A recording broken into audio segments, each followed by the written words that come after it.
Assalamualaikum guys, hope you all are good. Subscribe my channel for more updates. Little Louise Roque by Guy de Maupassant. Let's begin with detailed summary. Little Louise Roque is a tragic short story written by the French realist writer Guy de Maupassant. The original French title of the story is La Petite Roque, which means the little Roque girl. The word, little, in the title is very important because it immediately shows that the story is about a child, someone small, weak, innocent, and unprotected. Maupassant deliberately chooses this title to make readers focus on the victim rather than on the crime or the criminal. The story is set in a small countryside village in France where life appears simple, peaceful, and morally safe. The villagers believe that they know each other well and that serious crimes cannot happen among them. Through this setting, Maupassant shows that evil can exist even in places that seem calm and respectable. Louise Roque is a young village girl, about 12 years old. She lives with her mother and belongs to a poor but honest family. At home and among villagers, she is affectionately called Lali. This nickname is significant because it expresses love, tenderness, and familiarity. It shows that Louise is not just a name but a living child who is loved and cared for. Maupassant repeatedly reminds us of her youth and innocence so that the reader feels sympathy for her and understands the cruelty of what happens to her. Louise represents innocence, purity, and helpless childhood. One ordinary day, Louise's mother sends her to the mill to bring flour. This is a simple daily task, and Louise leaves home without fear because she trusts her village and the people around her. However, she does not return. When evening comes and Louise is still missing, her mother becomes deeply worried. Soon the entire village becomes anxious. People search for the child, calling her name and hoping she will be found safe. The normal routine of village life is suddenly disturbed by fear and uncertainty.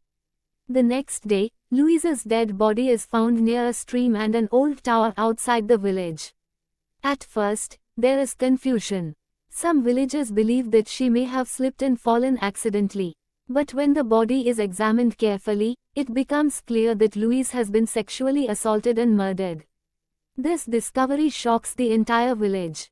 People are horrified that such a terrible crime has happened to a small child in their peaceful community. Fear spreads everywhere, and anger rises.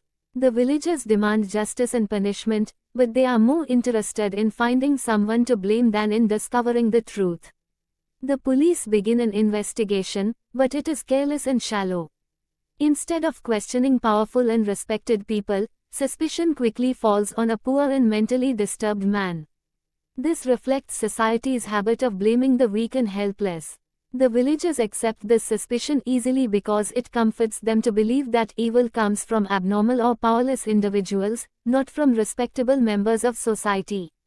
There is no strong evidence against this man, yet he becomes a convenient suspect. The truth remains hidden. While the villagers search blindly for the criminal, the reader is slowly taken into the inner world of Monsieur Renaudet, the mayor of the village. Renaudet is a rich, educated, and respected man who holds authority and power. Everyone trusts him. Outwardly, he behaves like a responsible leader who cares about the village and participates actively in public life. No one imagines that such a man could commit a horrible crime. However, through Renaudet's thoughts, fear, and mental suffering, Maupassant reveals that he is the real murderer. Renaudet is driven by immoral desire and abuses his power and position. He sexually assaults the innocent Louise, and when he fears that his crime may be exposed, he kills her and throws her body near the stream and tower. Maupassant does not describe the crime in graphic detail. Instead, he focuses on Renaudet's psychological condition after the crime, which makes the story more powerful and disturbing. After the crime, Renaudet's life becomes a living punishment. Although society does not punish him and continues to respect him, his conscience does not allow him peace. He becomes restless, anxious, and fearful. He imagines that Louise's voice is calling him. He feels that her presence follows him everywhere. He cannot sleep peacefully or enjoy his wealth and position.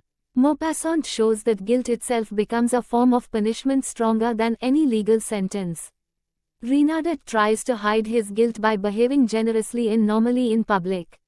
He even builds a fountain near the place where Louise died. To the villagers, this act appears noble and charitable. In reality, it is a sign of his inner torment.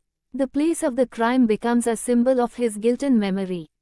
He visits it again and again, unable to escape the past. His public goodness cannot erase his inner corruption. Renaudot often invites his friend Medarak Rompal, the village postmaster, to spend time with him. Rompal is a simple, honest, and ordinary man who represents common society. He runs the post office and lives a straightforward life. He trusts Renaudot completely and never doubts him. Even when Renaudot behaves strangely, Rompal fails to understand the reason. Through Rompal, Maupassant shows how ordinary people blindly trust authority and respectability. Society sees what it wants to see and ignores hidden evil. As time passes, Renaudot's mental condition worsens. He becomes isolated and deeply disturbed. He thinks of confessing but cannot gather the courage. His pride, fear of shame, and concern for his social position stop him. He is trapped between guilt and ego. This inner conflict slowly destroys him. Maupassant suggests that moral guilt can be more painful and destructive than legal punishment. Finally, Renaudot realizes that he cannot continue living with his conscience. He goes to the same tower near the stream where Louise's body was found and commits suicide. His death shocks the villagers, but they never connect it to Louise's murder. To them, his suicide remains a mystery. The truth dies with him. The story ends without justice. Louise Roque, the innocent child known as Lali, never receives true justice. The villagers never discover the real murderer. Society remains blind, and the legal system completely fails. Only Renaudot's conscience punishes him, and even that punishment comes too late to restore justice. The most important aspect of the story is that the readers know the truth, but the villagers do not. Maupassant deliberately creates this gap to show irony and criticize social hypocrisy. The story exposes how power protects criminals and how innocence is destroyed silently. The mayor, whose duty is to protect the people, becomes the criminal. This contrast between appearance and reality lies at the heart of the story. From a literary point of view, the story is a powerful example of realism and psychological analysis. Maupassant focuses on inner suffering rather than dramatic action. The stream, the tower, and the fountain work as symbols of guilt, death, and memory.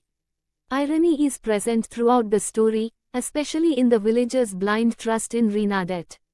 Critically, Little Louise Roque is considered one of Maupassant's most disturbing and serious stories. It forces readers to face uncomfortable truths about society, authority, and morality. The story does not provide comfort or easy justice. Instead, it shows how silence, fear, and power allow evil to survive. Through this tragic narrative, Maupassant teaches that even when society fails to punish crime, the human conscience may still demand a heavy price.